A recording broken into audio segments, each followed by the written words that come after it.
कैसे हैं आप लोग? मुझे उम्मीद है आप लोग काफ़ी अच्छे से होंगे। आपने कल जो मैंने वीडियो अपलोड किया था, उससे आपने रिवाइज़ ज़रूर किया होगा, मैं आशा रखता हूँ ऐसा। और कल मैंने बोला था कि पूरे जो ऑब्जेक्टिव का मैं डिस्कशन कर दूँगा, लेकिन अचानक से कुछ इमरजेंसी वर्क आ गया था, जिसके वजह से फिर आगे वीडियो बन नहीं पाई। तो जो बाकी बचे हुए हैं टॉपिक, उसका हम लोग आज के वीडियो में डिस्कशन करेंगे। मुझे लगता है 2018 तक के टॉपिक का हो गया था, ठीक है? तो 2019 से हम लोग फिर क्या करेंगे, आगे कंटिन्यू करेंगे। तो चलिए यहाँ से देखते हैं ऑब्जेक्टिव यहाँ पे क्वेश्चन कैसे कैसे है और आपको कैसे डील करना है, ठीक है? तो 2019 का ए है। तो इसमें सबसे पहला क्वेश्चन है, टिंडल प्रभाव की कौन सी घटना को प्रदर्शित करता है? ठीक है, टिंडल इफेक्ट में हम लोग क्या जानते हैं, ठीक है? अगर बात करें टिंडल इफेक्ट का, तो टिंडल इफेक्ट क्या होता है, जब किसी भी वजह से, ठीक है, path of the light visible हो जाता है। लाइट जिस रास्ते से आ रहा है वो रास्ता आपको दिखने लगे, ठीक है? अगर आपके घर में कभी भी चूल्हे पर खाना बना होगा ना, तब आपको पता चल जाएगा कि कैसे लाइट का रास्ता आते हुए दिखता है। या फिर कभी आप बंद रूम में झाड़ू दे रहे होंगे और हल्का सा खिड़की में अगर छेद हो, दरवाजे में अगर छेद हो, तो वहाँ से लाइट आता हुआ दिखता है। तो इस तरह से, तो ये क्या होता है, प्रकाश का हम लोग का। तो देखिए इसमें जो जो ऑप्शन दे रखा है हम लोग उसको समझने का कोशिश करते हैं। सबसे पहला आपका दिख रहा है प्रकाश का परावर्तन। तो परावर्तन में क्या होता है, परावर्तन इसको कहते हैं लाइट आया एक मीडियम से और फिर वही लाइट एक रिफ्रैक्टिव मीडियम से टकरा करके वापस लौट गया, इसको प्रकाश का परावर्तन कहते हैं। तो ये तो हम लोग का नहीं हो रहा है। प्रकाश का विक्षेपण या इसको वर्ण विक्षेपण भी कहते हैं, मतलब वाइट लाइट आया किसी सरफेस से टकराया और 7 कलर में टूट गया। तो ये 7 कलर में भी टूट नहीं रहा है, तो ये भी हम लोग का ऑप्शन कट गया। प्रकाश का अपवर्तन, प्रकाश का अपवर्तन क्या कहता है, अपने लाइट से क्या होना, डेविएट हो जाना, ठीक है? अपने लाइट पथ से डेविएट हो जाना, उसको क्या कहते हैं हम लोग, प्रकाश का अपवर्तन कहते हैं, ठीक है? प्रकाश का परकिरणन मतलब scattering of white light. Scattering of white light, scattering of white light का एग्जांपल देखे होंगे कि क्यों तारे टिमटिमाते हैं, ठीक है, दिन के समय और रात के समय में। सनराइज से पहले क्या हो जाता है, क्यों आकाश लाल लाल दिखता है, ये तो आपका ये भी नहीं होगा। तो हम लोग का एक सही लग रहा है जो कि बी हो सकता है। निम्नलिखित में से कौन सा असंतृप्त हाइड्रोकार्बन है? संतृप्त, सैचुरेटेड और नॉन सैचुरेटेड का मैंने बताया था आपको, कैसे आपको याद रखना है। देखिए, जिस कार्बन के कंपाउंड में सिंगल बॉन्ड है वो सैचुरेटेड है, और जिसमें डबल बॉन्ड या फिर ट्रिपल बॉन्ड है वो क्या है, अनसैचुरेटेड है। ये अनसैचुरेटेड है, ये सैचुरेटेड है। तो सैचुरेटेड किस में होता है, एल्केन में होता है ना, एल्केन में होता है। और एल्कीन और एल्काइन, इसमें डबल बॉन्ड और ट्रिपल बॉन्ड होता है। एल्कीन में डबल बॉन्ड और एल्काइन में ट्रिपल बॉन्ड। तो एल्केन का फॉर्मूला है CnH2n+2, ठीक है, +2। और इसका फॉर्मूला होता है CnH2n, और इसका होता है CnH2n-2, ठीक है? तो आपको देख लेना है कि कैसे बैलेंस हो रहा है। तो CH4 है, तो CH4 में आप देख सकते हैं, इसमें हाइड्रोजन हाइड्रोजन को अगर मैं एडजस्ट कर दूं, तो सभी जगह पे क्या है, सिंगल सिंगल बॉन्ड आ रहा है। C2H6, C2 हो गया, 1 2 3 4 5 6, ये भी ठीक है। ये भी हम लोग का संतृप्त है, तो ये आंसर नहीं होगा। ये भी संतृप्त है, ये आंसर नहीं होगा। C2H4, C2H4 को देखते हैं करके। C2 अगर सिंगल बॉन्ड देते हैं तो 1 2 3 4 5 6, ऐसे नहीं होगा। तो क्या कर सकते हैं हम लोग, यहाँ से एक बॉन्ड हटाएं, यहाँ पे डबल बॉन्ड दे दिए, तो यहाँ पे हो गया हाइड्रोजन 4 और कार्बन 2, तो इसका हो गया C2H4। तो हम लोग का करेक्ट आंसर क्या हो जाएगा, ये हो जाएगा, सी नंबर हम लोग का करेक्ट आंसर हो जाएगा। आगे बढ़ते हैं। निम्नलिखित में से कौन सा आहार श्रृंखला का निर्माण करता है? एक्यूरेट मतलब सही आहार श्रृंखला क्या है? देखिए, घास है, गेहूं है, आम है, ये आहार श्रृंखला नहीं है, क्योंकि कोई एक दूसरे को खाने वाला नहीं है, सभी के सभी क्या है, प्रोड्यूसर है, ठीक है? आगे बढ़ते हैं। घास, बकरी तथा मानव, मतलब घास है, घास को बकरी खाएगा, बकरी को मानव खाएगा, ये हो सकता है, पॉसिबिलिटी है। आगे देख लेते हैं। बकरी, गाय, हाथी, सबका सब शाकाहारी है, यह आहार श्रृंखला नहीं है। घास, मछली और बकरी, ये भी हम लोग का नहीं है। घास ठीक है, मछली कभी कभी घास खा सकता है, ये भी ठीक है। घास कहने का मतलब है कि प्लांट जो होता है, फाइटोप्लैंक्टन जिसको हम लोग कहते हैं, पानी के अंदर छोटे छोटे माइक्रो प्लांट, उसको खा सकता है। लेकिन बकरी कभी मछली नहीं खाता है, क्योंकि बकरी शाकाहारी है। तो हम लोग का ऑप्शन बी सही हो गया। मानव हृदय में कोष्ठों की संख्या कितनी होती है? तो मानव हृदय में कोष्ठ 4 होता है, 4 चैम्बर होता है ह्यूमन हार्ट में, ठीक है? आगे, रासायनिक अभिक्रिया के दौरान किस पदार्थ में ऑक्सीजन का ह्रास कहलाता है? देखिए मैंने बताया था ऑक्सीडेशन रिडक्शन का पूरा मैंने दिया था चार्ट बना करके, ठीक है, ऑक्सीडेशन और रिडक्शन। पिछले वीडियो में मैंने इसका डिटेल डिस्क्रिप्शन किया था, एक बार फिर से बता देता हूँ। RAI और L ऑक्सीडेशन में होता है, GARD रिडक्शन होता है, removal of hydrogen, addition of oxygen, ठीक है, increase ionisation enthalpy, loss of electron, gain of hydrogen, ठीक है, एडिशन ऑफ, ठीक है, addition of, gain of electron, addition of hydrogen, removal of oxygen और डिक्रीज इन आयोनाइजेशन इंथैल्पी, ठीक है। तो ये है क्वेश्चन, क्या कर रहा है कि रासायनिक अभिक्रिया किस पदार्थ में ऑक्सीजन का ह्रास कहलाता है। तो ऑक्सीजन का ह्रास किस में होगा, रिडक्शन में, रिडक्शन को अवकरण कहते हैं। तो लेकिन यहाँ पर अवकरण तो दे नहीं रखा है, तो देखिए संक्षारण तो होगा नहीं, इसमें से कोई भी नहीं होगा, तो इन दोनों में से कोई एक ऑप्शन होगा, अपचयन या फिर आपका उपचयन, दोनों तो अपचयन ही है, अपचयन अपचयन अपचयन अपचयन, ए और बी दोनों ऑप्शन सेम है। यहाँ पे ऑप्शन में कुछ डाउट है, आप इसको एक बार देख लीजिएगा। ऑक्सीडेशन और रिडक्शन, ठीक है, इसका हिंदी भी देख लीजिएगा क्या होता है, और अपचयन उपचयन होता है शायद ऐसे। आधुनिक आवर्त सारणी में समूह ग्रुप कितना है, तो ग्रुप हम लोग का हो जाता है पीरियोडिक टेबल में आपका हो जाता है 18। अगर बात करें पीरियड का तो पीरियड 7 होता है, ठीक है। मान लीजिए ये पीरियोडिक टेबल है, तो पीरियोडिक टेबल में इस तरह से 7 पीरियड होते हैं और 18 ग्रुप होते हैं ना, इस तरह से। तो ये ग्रुप का बात कह रहा है, तो ग्रुप हम लोग का हो जाएगा 18, और अगर आवर्त कहता तो हो जाता 7। सॉरी। खाद्य पदार्थों को टीन के डब्बे पर जिंक के बजाय टीन का लेप होता है, क्योंकि खाद्य पदार्थों के डिब्बों पर जिंक के बजाय टीन का लेप होता है, क्यों। देखिए बहुत ही अच्छा क्वेश्चन है ये, हम लोग के बीपीएससी के एग्जाम में भी पूछा था, टीचर वाले एग्जाम में।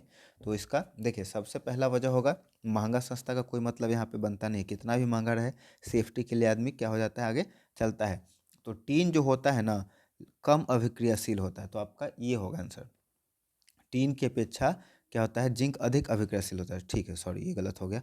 टीन की अपेक्षा जिंक कम क्रियाशील होता है, देखिए टीन कम रिएक्टिव होगा और जिंक अधिक रिएक्टिव होगा, जिंक अधिक अभिक्रियाशील होता है, तो हम लोग का राइट ऑप्शन ये हो जाएगा, ठीक है। 9 में चलते हैं। निम्नलिखित में से कौन सा पुनरुद्भवन का उदाहरण है, पुनरुद्भवन मतलब रीजेनरेशन है ना, रीजेनरेशन मतलब कहने का है, छिपकली का आपने देखा होगा पूंछ कटा, तो पूंछ कटने के बाद वहाँ से पूंछ फिर से नया जनरेट कर जाता है, ठीक है। तो वो ऑर्गन का रीजनरेशन हुआ। नेचर में ऐसे भी बहुत सारे ऑर्गेनिज्म पाए जाते हैं जिसमें ना बॉडी का कोई भी पार्ट अगर डिटैच हो जाए तो उससे पूरा का पूरा नया ऑर्गेनिज्म बन जाता है, ठीक है। तो उसको हम लोग रीजनरेशन कहते हैं। तो रीजनरेशन के लिए सबसे बढ़िया आपका एग्जाम्पल है हाइड्रा, ठीक है। हाइड्रा में बडिंग से भी होता है और रीजनरेशन से भी होता है। बाकी इसमें बाइनरी फ्यूजन होता है, स्पाइरोगैरा में भी आपका नहीं होता है, इसमें फिजन से होता है। तांबे की तार की एक आयताकार कुंडली किसी चुंबकीय क्षेत्र में घूर्णन गति कर रही है, इस कुंडली के प्रेरित विद्युत धारा की दिशा में कितने परिभ्रमण के पश्चात परिवर्तन होता है, ठीक है। तो इसमें आपका हो जाएगा हाफ, ठीक है, याद रखिएगा।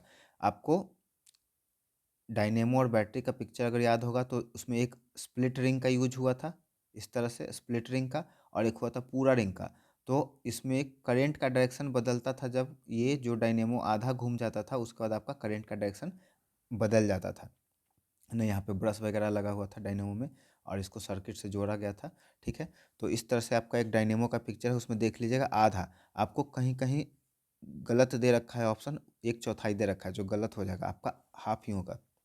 सल्फर परमाणु के बाह्यतम कक्ष में इलेक्ट्रॉनों की संख्या कितनी होती है, द आउटर मोस्ट और orbit of sulphur contain how much electron. तो इसके लिए आपको सल्फर का एटॉमिक नंबर 16, इसका इलेक्ट्रॉनिक कॉन्फ़िगरेशन लिख दीजिए 1s2 2s2 2p6 3s2 3p। अब देखिए काउंट करेंगे 2 2 4 6 10 10 तो 12 12 4 16, सल्फर 16 होता है। तो आउटर मोस्ट ऑर्बिट में इसमें कितना हो गया 6, तो हम लोग का सल्फर का आउटर मोस्ट ऑर्बिट में हो जाएगा 11 का सी ऑप्शन सही 6, ठीक है। ऑर्बिट कहने का मतलब मान लीजिए सल्फर का न्यूक्लियस है, पहला ऑर्बिट में आपका 2 इलेक्ट्रॉन एडजस्ट हो गया, उसके बाद आगे दूसरा ऑर्बिट बना, इसमें 6 2 8 इलेक्ट्रॉन हो गया, फिर तीसरा ऑर्बिट बना, इसमें आपका 3s में 2 और 4 6 इलेक्ट्रॉन। तो यहाँ पे पूरा हम लोग का आंसर हो गया 6।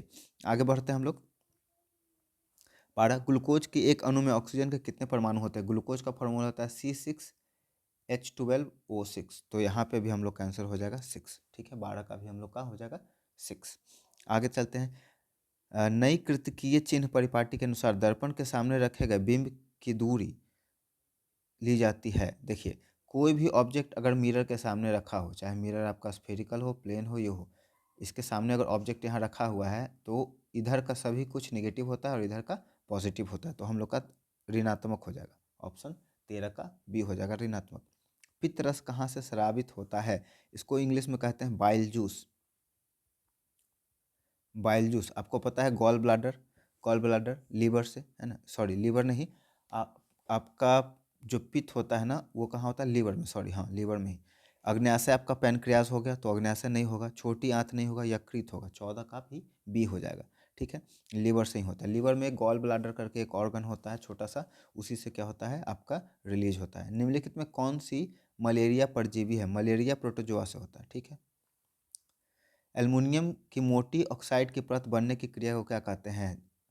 एल्युमिनियम का अगर कोई लेयर, एल्युमिनियम पर मोटी ऑक्साइड, इसको हम लोग कहेंगे एनोडीकरण शायद। 16 का भी, हाँ एनोडीकरण ही होगा। ऐसे जनरली जिंक का लेयर चढ़ाया जाता है तो जिसको एनोडाइजेशन कहते हैं, तो लेकिन यहाँ एल्युमिनियम भी पूछा है तो वही होगा। सामान्य नेत्र के लिए बिंदु, देखिए 25 मीटर है, गलत होगा, आपको 25 सेंटीमीटर लिखना है ना। किसी भी चीज़ को क्लियर बिना आंख पर भार पड़े हुए देखने के लिए मिनिमम शॉर्टेस्ट डिस्टेंस कितना होता है? 25 सेंटीमीटर। नेक्स्ट क्वेश्चन हम लोग का है, कौन सी गैस वैश्विक ऊष्मन, ग्लोबल वार्मिंग, है ना, ग्लोबल वार्मिंग के लिए रिस्पॉन्सिबल है? तो देखिए, आपका कार्बन डाइऑक्साइड इसका आंसर हो जाएगा। ठीक है, क्यों? आप लोगों ने पढ़ा होगा कि हम लोग के सोलर सिस्टम में सबसे जो गर्म प्लेनेट है वो कौन है? ठीक है, अगर आपने पढ़ा है तो देखिए, ये हम लोग का सन है। ठीक है, सन है, और उसके बाद एक प्लेनेट आता है एम, उसके बाद एक आता है वी, उसके बाद आता है ई, उसके बाद आता है एम। ठीक है, M for Mercury, V for Venus, Earth, और ये मार्स, मंगल। तो जनरली हम लोग अगर कॉमन सोचेंगे तो जो सन के सबसे ज़्यादा नज़दीक है वो क्या होगा? सबसे ज़्यादा गर्म प्लेनेट होगा, क्योंकि सन का रेज सबसे ज़्यादा इसके ऊपर जा रहा है। लेकिन ये सबसे ज़्यादा गर्म प्लेनेट हम लोग का नहीं है। सबसे ज़्यादा गर्म प्लेनेट हम लोग का क्या है? वीनस है। क्यों? क्योंकि इसके एटमॉस्फेयर में चारों तरफ क्या है? CO2 गैस पाया जाता है, जो सन के रेडिएशन को बाहर निकलने नहीं देता है, और इसके वजह से ये पूरा का पूरा गर्म हो जाता है। तो यहाँ पे हम लोग का आंसर क्या हो जाएगा? CO2 हो जाएगा, कार्बन डाइऑक्साइड हो जाएगा। ठीक है, आगे फिर हम लोग अब चलेंगे। कौन सा अजैव निम्नीकरण कचरा है? जैव निम्नीकरण मतलब खुद से डिकम्पोज कर जाए। ठीक है, खुद से डिकम्पोज कर जाए, तो इसका हम लोग का आंसर हो जाएगा जैव अनिम्नीकरणीय, निम्नीकरणीय, नॉन नॉन रिन्यूएबल। देखो, टिश्यू पेपर तो खुद से डिकम्पोज कर जाएगा, केले का छिलका भी कंपोज कर जाएगा, अनिम्नीकरणीय, अजैव अच्छा अजैव यहाँ पे लिखा हुआ है, जैव रहता ना, या तो यहाँ पे आपका हो सकता है जैव निम्नीकरणीय, नहीं तो जैव जैव अनिम्नीकरणीय, नहीं तो अजैव निम्नीकरणीय। तो यहाँ पे हम लोग का हो जाएगा थर्मोकॉल। ये इंपॉर्टेंट क्वेश्चन है, क्वेश्चन को थोड़ा सा घुमा दिया है। ठीक है, निम्नलिखित में से किस लेंस का फोकस दूरी धनात्मक होता है? अगर बात करें लेंस का, तो ठीक है, लेंस दो तरह का होते हैं, एक हो गया आपका अवतल, एक हो गया उत्तल। इसको हम लोग बोलेंगे कॉनकेव और इसको बोलेंगे कॉन्वेक्स। इसका फोकस जो होता है ना हमेशा पॉजिटिव होता है, इसका फोकस हमेशा निगेटिव होता है। आपको पता होगा, चश्मा जब किसी को लगता है तो पूछता है तो बताता है पावर, पावर बताता है कभी प्लस में कभी माइनस में, बोलता है कि -0.5 का पावर का लगा है क्या?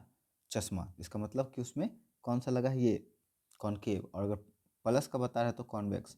ठीक है, तो अगर हम लोग आई डिजीज़ इससे भी चेक कर सकते हैं कि उस आदमी को नज़दीक का देखने में दिक्कत है कि दूर का देखने में दिक्कत है। ठीक है, समानांतर क्रम में संयोजित प्रतिरोधों की संख्या घटाने के उपरांत संयोजित प्रतिरोधों का कुल प्रतिरोध क्या होता है? देखिए, समानांतर कहने का मतलब है कॉम्बिनेशन ऑफ रेसिस्टेंस, है ना।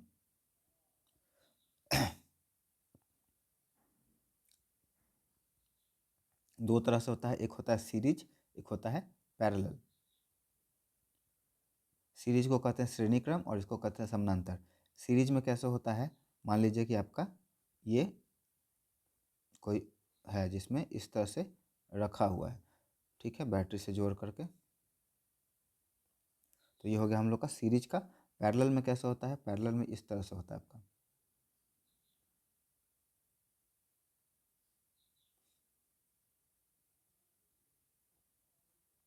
ठीक है, तो इसमें कह रहा है कि समानांतर क्रम में अगर किसी, ठीक है, समानांतर क्रम में अगर किसी प्रतिरोध को जोड़ा गया है और उसका संख्या अगर हम लोग घटा देते हैं तो घटाने के बाद क्या होगा, तो घटाने के बाद उसका कुल प्रतिरोध हम लोग का नहीं बदलेगा। ठीक है, जैसे मान लीजिए यहाँ 2 ओम है, 2 ओम है, ठीक है, तो ओवरऑल प्रतिरोध इसका हो जाएगा 4 ओम। 4 ओम, अगर एक संख्या घटा दी तो 2 ओम हो गया। यहाँ पे 2 ओम है, 2 ओम है और 2 ओम है। ठीक है, 2 ओम 2 ओम 2 ओम, तो इसका हो जाता है हम लोग का equivalent resistance 1/R=1/2 plus 1/2 plus 1/2। ठीक है, करेंट जब इसमें से पास करेगा तो इसमें देखिए क्या होगा, जब करंट यहाँ से पास करेगा पॉजिटिव टर्मिनल से निकलेगा आई, तो यहाँ जा कर के करंट हम लोग का टूटेगा नहीं, करंट का वैल्यू चेंज नहीं होता है। इसमें क्या होता है, वी का वैल्यू चेंज करता है और आई क्या होता है, कांस्टेंट होता है। इसमें क्या होता है, करंट जाएगा पॉजिटिव टर्मिनल से निकलेगा, ठीक है, और नेगेटिव टर्मिनल में आकर के इंटर करेगा, यहाँ से जाएगा, यहाँ जाएगा, यहाँ जा कर के जो आई था ना वो अब टूट जाएगा I1 में, I2 में और I3 में। करंट का वैल्यू चेंज कर जाएगा और वी क्या हो जाएगा, कांस्टेंट हो जाएगा। तो इससे भी क्वेश्चन पूछ सकता है कि किस प्रतिरोध का जो संयोजन होता है किस में आई कांस्टेंट होता है, तो हम लोग का सीरीज में क्या होगा, कांस्टेंट होगा। और वी किस में कांस्टेंट होता है, पैरेलल में। ठीक है, वी किस में चेंज होता है, सीरीज में, और आई किस में चेंज होता है, पैरेलल में। ठीक है, चलिए आगे बढ़ते हैं। कवक में पोषण की कौन सी विधि पाई जाती है, इसमें पाया जाएगा कवक में, देखिए कवक जो होता है क्या होता है, सड़ते हुए गलते हुए चीज़ों को खा जाता है, तो स्वपोषित तो नहीं होगा कवक। ठीक है, तो ये खत्म हो गया। उसके बाद समभोजी, समभोजी कहने का मतलब है मृतजीवी हो सकता है, थोड़ा सा इसमें डाउट है, मृतजीवी आपका हो सकता है। समभोजी मतलब कॉमनसेलिज्म, ये तो नहीं होगा, मृतभोजी हो सकता है, इसमें से कोई नहीं होगा। निम्नलिखित में से कौन सा पद विद्युत परिपथ में विद्युत शक्ति को निरूपित करता है, पावर। ठीक है, पावर का क्वेश्चन देखिए फिर से आ गया। पावर को मैंने पिछले क्लास में डिफाइन करा था पावर क्या होता है, लेकिन यहाँ पे थोड़ा सा ये अलग है, तो फिर से इसको मैं डिफाइन कर देता हूँ। पावर इजकल टू होता है वर्क बटा में टाइम। ठीक है, वर्क बटा में टाइम। और अगर हम लोग बात करें इलेक्ट्रिसिटी में तो आई इजकल टू होता है क्यू बटा में टी। ठीक है, भी इजकल टू होता है वर्क डन बटा में चार्ज। और हम लोग का ओम्स लॉ, ओम्स लॉ क्या कहता है, V is equal to I R. ठीक है, तो अब यहीं से हम लोग को निकालना पड़ेगा क्या, पावर। तो सबसे पहले अगर हम लोग वर्क निकालें तो इस फॉर्मूला से क्या होगा, वर्क इज इक्वल टू हो जाएगा W is equal to Q into V, या वी क्यू कह सकते हैं इसको, है ना, वी क्यू, वी और क्यू, ये हो गया वर्क। और टाइम अगर नीचे डाल दे तो हम लोग का हो जाएगा क्या, ये वी क्यू बटा में टी, तभी तो पावर होगा। ये हो गया वी क्यू वर्क। ठीक है, वी क्यू आपका हो गया वर्क, और वर्क बटा में टाइम क्या होता है, पावर। तो पावर इजकल टू हो गया हम लोग का वर्क बटा में टाइम। तो वर्क की जगह पे हम लोग वी क्यू रख दिए और टाइम की जगह पे टाइम रख दिए, तो यहाँ पे हो जाएगा वी इंटू आई। ये किसके लिए, पावर के लिए। लेकिन वी और आई में हम लोग का क्वेश्चन देख सकते हैं आप कहीं पे भी नहीं है, सभी में स्क्वायर स्क्वायर है। तो अब क्या किया जा सकता है, अब यहाँ पर देख सकते हैं आप क्या है, V is equal to I R है ना। तो वी की जगह पे हम लोग अगर आई आर लिख दे तो कोई दिक्कत नहीं है। P is equal to V का वैल्यू यहाँ पे पुट कर दे वी के जगह पे, तो ये हो जाएगा हम लोग का आई इंटू आर इंटू आई। अब यहाँ से हो गया हम लोग का आई स्क्वायर आर। अब देखते हैं आई स्क्वायर आर कहीं है कि नहीं। ठीक है, आई स्क्वायर आर, तो ये सभी हम लोग का क्या हो जाएगा, खत्म हो जाएगा। और पहला ऑप्शन जो है हम लोग का ये क्या हो जाएगा, सही हो जाएगा। ठीक है, तो हम लोग का पहला ऑप्शन 23 का सही हो जाएगा।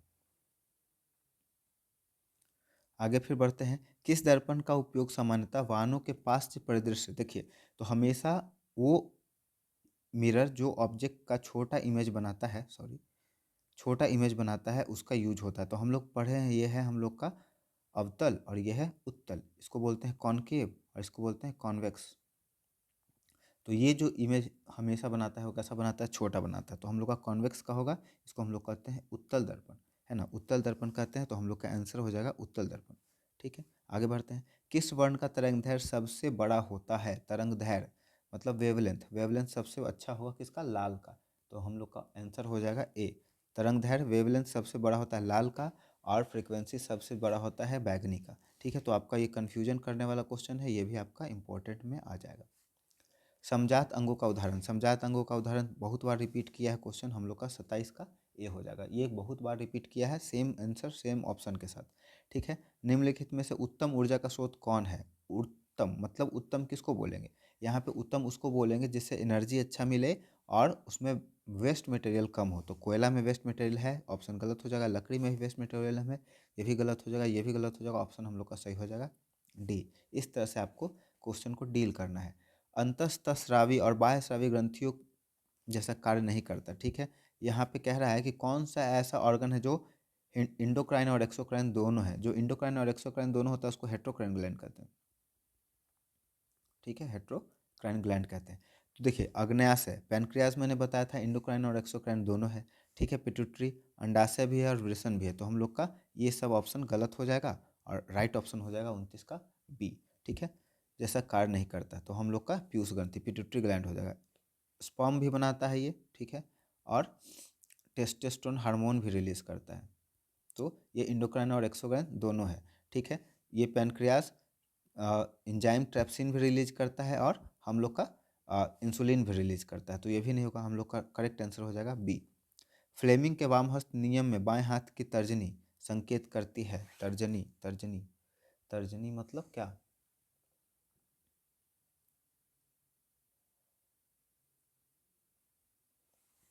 चालक पर आरोपित विद्युत बल, left hand thumb rule. Fleming left hand thumb rule में तर्जनी मिडिल फिंगर का बात कर रहा है क्या ये? ठीक है, तो ये आपका इंपॉर्टेंट क्वेश्चन आ जाएगा मैग्नेटिक फील्ड का। हिंदी में थोड़ा सा दिक्कत है, आपका चुंबकीय क्षेत्र का दिशा हो सकता है। इंड्यूस्ड करंट का ये क्वेश्चन नहीं है। Right hand thumb rule, left hand thumb rule और Fleming right hand thumb rule. निम्नलिखित में से कौन गंगा प्रदूषण के लिए उत्तरदायी नहीं है? गंगा में मछली पालन। ठीक है, गंगा में अधिसलजे स्लव को बहाना, ये रिस्पॉन्सिबल होगा।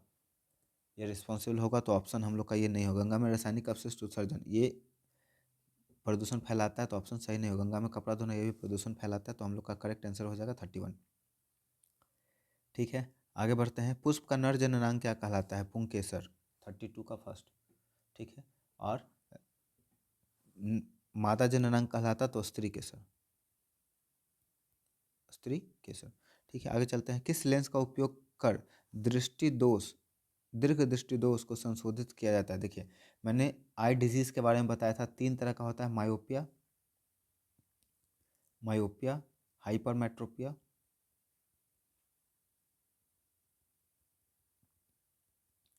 और प्रेस बायोपिया।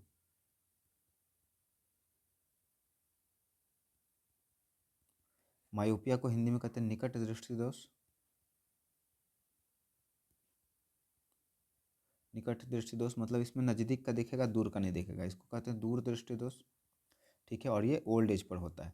तो निकट दृष्टि दोष में क्या होता है, रेटिना के आगे आपका लाइन इमेज जो आ रहा है वो कटने लगता है, जिसकी वजह से क्या होता है, हम लोग को नज़दीक का तो दिखता है, दूर का नहीं दिखता। तो इसके लिए हम लोग लेंस लगाते हैं, कौन सा, ये वाला अवतल लेंस। ठीक है, तो यहाँ पे क्वेश्चन पूछ रहा है किस लेंस का उपयोग कर दीर्घ दृष्टि दोष। तो दीर्घ दृष्टि दोष ये है, इसका कंडीशन क्या है कि आँख के लेंस से जब लाइट जा रहा है ना, तो वो रेटिना के पीछे क्या हो रहा है, इमेज बना रहा है। तो लाइट को क्या करना है, बेंड करना है। तो बेंड करने के लिए हम लोग क्या यूज करते हैं, ये वाला लेंस, हम लोग उत्तल लेंस यूज करते हैं। ठीक है, उत्तल, तो हम लोग का उत्तल लेंस हो जाएगा इसका आंसर। ठीक है, उत्तल लेंस जहाँ भी है यही हम लोग का सही आंसर हो जाएगा, 33 का बी हो जाएगा। ठीक है, उसके बाद विरंजक चूर्ण का रासायनिक सूत्र, विरंजक चूर्ण का रासायनिक सूत्र, ये जब भी सूत्र वाला आ जाए ना तो आप उसको इंपॉर्टेंट में डाल डाल दीजिएगा, वो काफ़ी ज़्यादा ज़रूरी हो जाता है। तो विरंजक चूर्ण का हम लोग का हो जाएगा CaOCl, 34 का हम लोग का ये हो जाएगा CaOCl2।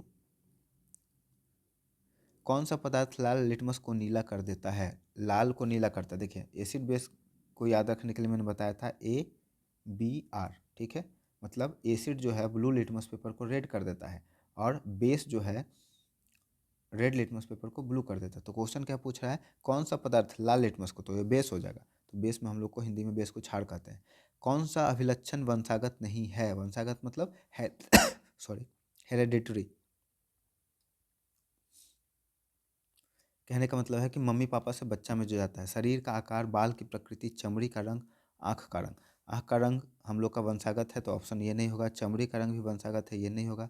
शरीर का आकार, बाल की प्रकृति, ठीक है, इन दोनों में थोड़ा सा कन्फ्यूजन है, लेकिन मेरे ख्याल से बाल की प्रकृति हो जाएगा आपका क्या, 36 का हम लोग का हो सकता है वंशागत। बाल की प्रकृति, शरीर का आकार, शरीर का आकार भी मम्मी पापा के ऊपर डिपेंड करता है। जिसके मम्मी पापा का हाइट कम है, बच्चा भी क्या हो जाता है, कम हाइट का होता है ना, इस तरह से। बाल की प्रकृति, आपका बाल अगर मम्मी पापा का कर्ली है तो बच्चा का भी कर्ली होगा, ठीक है। थोड़ा सा इसको रिकंसिडर करना पड़ेगा ऑप्शन को। आँख का रंग, चमड़ी का रंग, चमड़ी का रंग मतलब काला मम्मी पापा का है बच्चा, ये भी काला होगा, ठीक है। ऑप्शन ए सही लग रहा है। आप 36 को देख लीजिएगा, आँख का रंग आपका हो सकता है। शुद्ध जल का पीएच मान 7 होगा, है ना। कोई भी चीज़ अगर प्योर है या न्यूट्रल है तो उसका पीएच वैल्यू क्या होगा, 7 होगा। और 7 से अगर कम है तो एसिडिक है, 7 से ज़्यादा है तो बेसिक है। कौन सा कार्बन यौगिक सबसे अधिक क्रियाशील है, सबसे अधिक रिएक्टिव कार्बन कंपाउंड, तो आपका हो जाएगा C2H4। जो आपका सेचुरेटेड है वो कम रिएक्टिव होता है, नॉन सेचुरेटेड ज़्यादा रिएक्टिव होता है। हाइड्रोजन के दो परमाणुओं के बीच कितने आबंध होते हैं, हाइड्रोजन सिंगल वैलेंट होता है तो सिंगल बॉन्ड होगा, है ना, तो इसमें एक आबंध हो जाएगा, 39 का ए हो जाएगा। विद्युत ऊर्जा का व्यापारिक मात्रा kilowatt hour, kilowatt hour, kilowatt hour, kilowatt hour गुना में होता है, डिवाइड में नहीं होता है, ये कन्फ्यूज करने के लिए दे रखा है, ठीक है। तो 40 का आपका हो जाएगा, किलोवाट पर आवर नहीं होता है, किलोवाट आवर, किलोवाट आवर ही होगा, इसमें लगता है ऑप्शन कुछ चेंज कर दिया है, ठीक है। तो ये आपका एक सेक्शन का हो गया। अभी हम लोग इसके बी सेक्शन को भी कवर करेंगे, या सी सेक्शन जो भी आए हम लोग उसको भी कवर करेंगे। 19 का सी भी आ गया है, इसको कर लेते हैं एक ही वीडियो में, उसके बाद 20 का फिर अलग वीडियो में करेंगे। कमरे के ताप पर द्रव अवस्था में रहने वाला अधातु, अधातु पूछ रहा है, धातु तो आपका हो जाएगा पारा, धातु अगर पूछता तो हो जाता पारा, पारा को इंग्लिश में कहते हैं मरकरी, लेकिन अधातु पूछा तो उसका हो जाएगा ब्रोमीन, ठीक है। क्लोरीन गैस में होता है, आयोडीन आपका सॉलिड है और कार्बन सॉलिड है, तो ऑप्शन हो जाएगा आपका पहला का डी, ब्रोमीन। दूसरा क्वेश्चन हमसे पूछ रहा है कि सबसे अधिक विद्युत ऋणात्मक, विद्युत ऋणात्मक कहने का मतलब है कि पीरियोडिक टेबल में जो यहाँ पे न्यूट्रल आपका हो गया है ना, इनर्ट गैस, उसके बाद जो आता है ना, फ्लोरीन, क्लोरीन, ब्रोमीन, आयोडीन, तो सबसे अधिक इलेक्ट्रोनिगेटिव आपका फ्लोरीन हो जाएगा, ऊपर वाला, है ना। ऊपर से जब नीचे की तरफ जाते हैं तो निगेटिविटी घटता है, और इधर से इधर की तरफ जाते हैं लेफ्ट टू राइट तो बढ़ता है, ठीक है। विद्युत चुम्बकीय प्रेरण, सॉरी ये कैसे भाग गया, मिनिमाइज हो गया था। विद्युत चुम्बकीय प्रेरण की खोज किसने करी थी, माइकल फैराडे, थर्ड का आपका हो जाएगा सी, माइकल फैराडे। निम्नलिखित में से किसकी उपस्थिति के कारण लाल रक्त दिखाई देता है, हीमोग्लोबिन, ठीक है। अंडाणु निषेचित होता है आपका फैलोपियन ट्यूब में, ये सेम रिपीटेड क्वेश्चन है, ठीक है। संगमरमर का रासायनिक सूत्र, ये भी रिपीटेड क्वेश्चन है, CaCO3, कैल्शियम कार्बोनेट, है ना। उसके बाद प्रतिरोध का सूत्र होता है, देखिए प्रतिरोध होता है रेसिस्टेंस इज इक्वल टू, हम लोगों ने क्या पढ़ा था, directly proportional to, resistance is directly proportional to length of wire, और resistance is inversely proportional to area of cross section.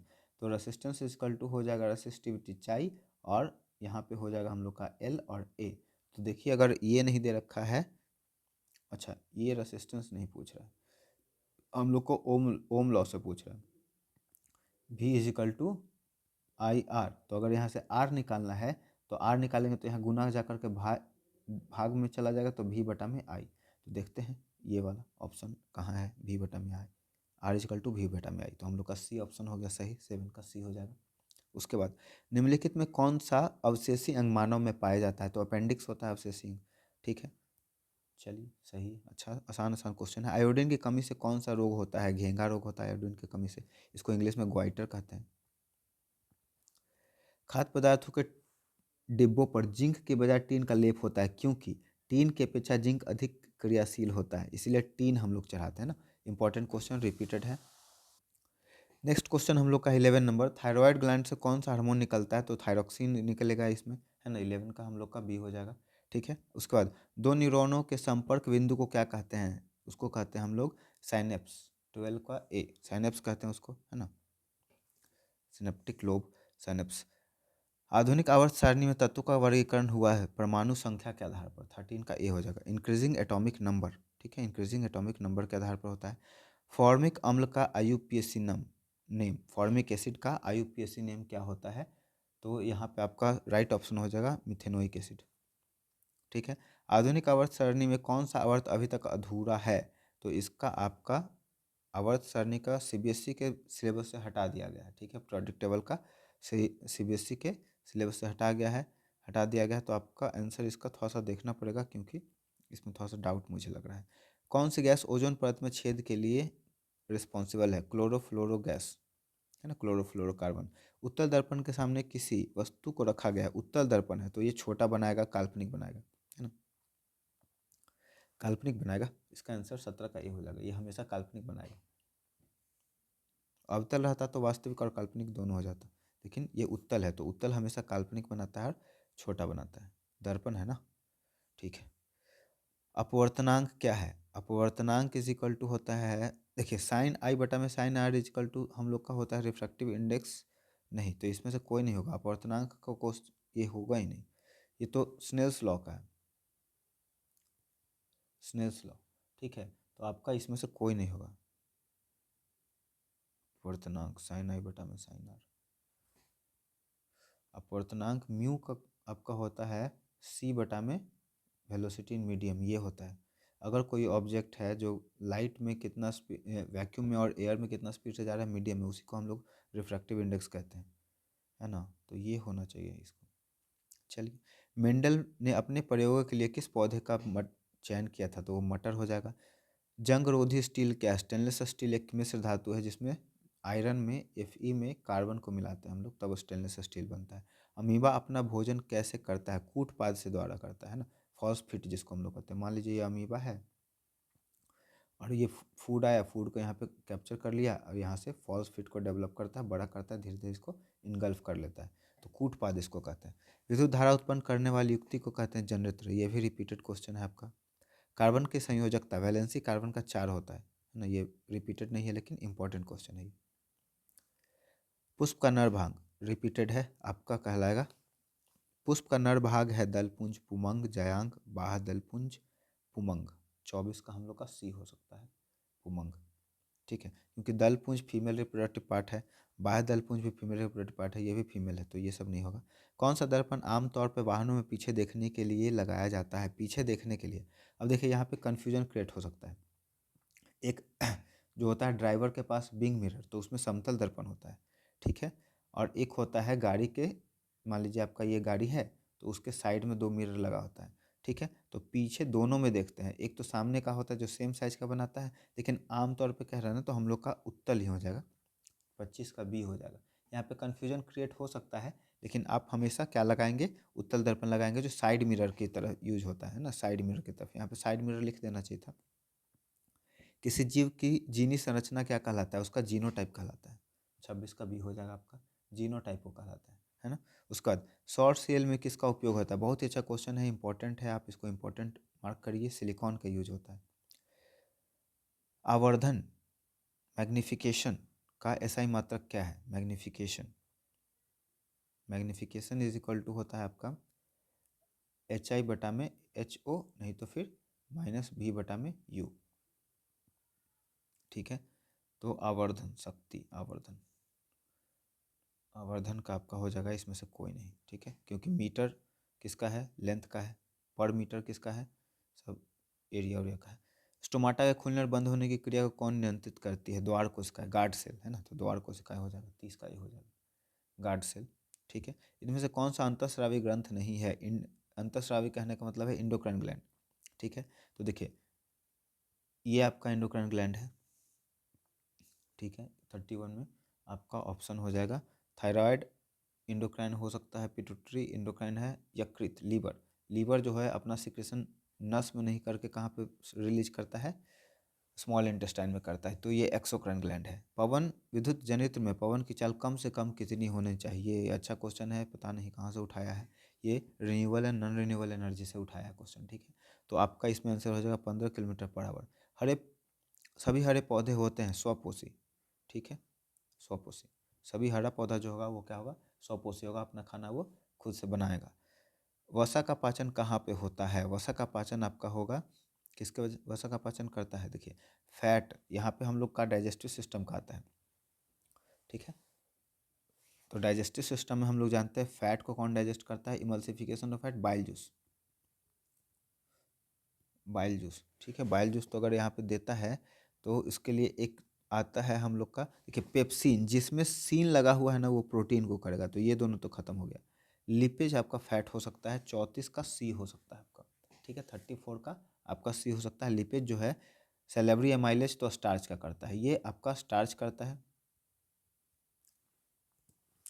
ये प्रोटीन करेगा और ये भी प्रोटीन करेगा, तो बच्चा कौन, हम लोग का सी बचा है ना, तो सी हम लोग का करेक्ट आंसर हो जाएगा।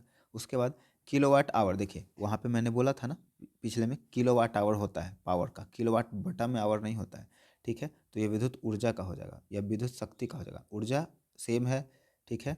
तो आपका विद्युत शक्ति हो जाएगा, 35 का डी हो जाएगा आपका, है ना। पावर इजकल टू शक्ति होता है, वाट ऊर्जा नहीं होता, ऊर्जा मतलब एनर्जी हुआ। आपका करेक्ट आंसर हो जाएगा ये डी।